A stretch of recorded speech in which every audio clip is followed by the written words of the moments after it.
Paris ऑलिम्पिकमध्ये महाराष्ट्राचा नेमबाज स्वप्नील कुसाळेनं 50 मीटर रायफल 3 पोझिशनच्या प्रकारामध्ये ब्रॉन्झ मेडल पटकावलेलं आहे। या स्पर्धेत स्वप्नीलनं एकूण 451.4 गुण प्राप्त केले।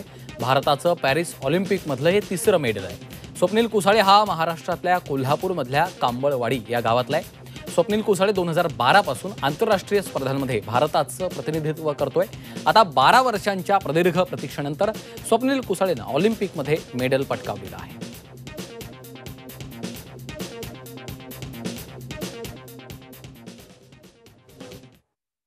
यामध्ये आपल्या राज्याचा एक होतकरू नेमबाज खेळाडू यांनी राज्याची मान उंचावलेली आहे। आपल्या सरकारच्या वतीने देखील अजितदादा यांना आपण 1 कोटी रुपये यांना आपण घोषित करू आणि पुढे आल्यानंतर त्यांचं स्वागतही करू आणि आणखी जे काही इन्फ्रास्ट्रक्चर आपल्याला पुढच्या त्याच्या भावी वाटचालीस लागेल त्याला जे काही आवश्यक लागेल ते सरकार म्हणून शासन म्हणून आपण ते पूर्ण त्याला सहकार्य करू।